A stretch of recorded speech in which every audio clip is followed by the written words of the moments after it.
Stroke করার পর তামিম ইকবালের শারীরিক অবস্থার মারাত্মক অবনতি হয়েছিল। হার্ট কাজ করা বন্ধ করে দিয়েছিল, যে কারণে তাকে ২২ মিনিট ধরে সিপিআর এবং ৩ বার ডিসি শক দিতে হয়েছে।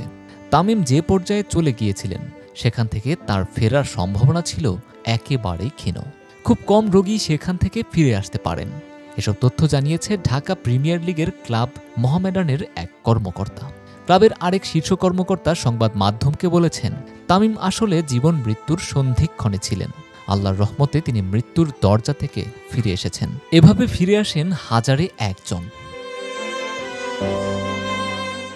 এদিকে বিকেএসপির স্বনামধন্য কোচ মন্টু দত্ত অসুস্থ হওয়ার পর থেকেই তামিমের শারীরিক অবস্থার খোঁজ খবর রেখেছেন।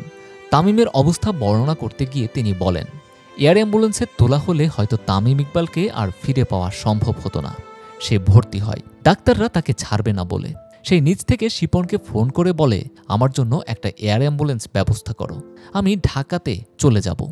আমাকে শিপন তখন একটা ফোন করে হেলিকপ্টার নামানোর ব্যবস্থা করতে বলে। তখন ১ নম্বর মাঠে হেলিকপ্টার নামানোর ব্যবস্থা করি। হেলিকপ্টারে তোলার সময় তামিমের পালস পাওয়া যাচ্ছিল না বলে জানান মন্টু। তিনি বলেছেন, এয়ার অ্যাম্বুলেন্সে তুলতে যাব, কিন্তু তার কোনো পালস পাওয়া যাচ্ছিল না। মিনিট ১০ সেখানে চাপ দেওয়ার পর কিছুটা পালস পেলে তাকে আবার কেপিজি হাসপাতালে আনা হয়। তখন ডাক্তার বলছিল, আমরা যদি তামিমকে এয়ারে তুলি হয়তো আমরা তামিমকে আর ফিরে পাবো না। তারপর এখানে নিয়ে আসার পর তাকে আবার ইমার্জেন্সিতে নেওয়া হয়। তড়িগড়ি করে অপারেশনে নিয়ে যাওয়া হয়। সেখানে ব্লক ধরা পড়ে।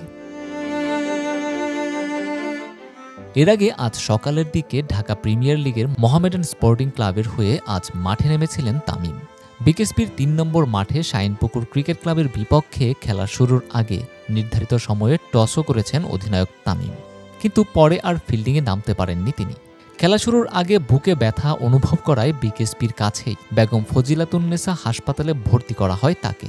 এনজিওগ্রাম করে জানা যায় হৃদরোগে আক্রান্ত হয়েছেন তামিম। তার হার্টে ব্লক ধরা পড়ে। তবে এখন তাকে সিসিইউতে রাখা হয়েছে। হাসপাতাল সূত্রে জানা যায় ৪৮ ঘণ্টা পর্যবেক্ষণে রাখা হবে তাকে।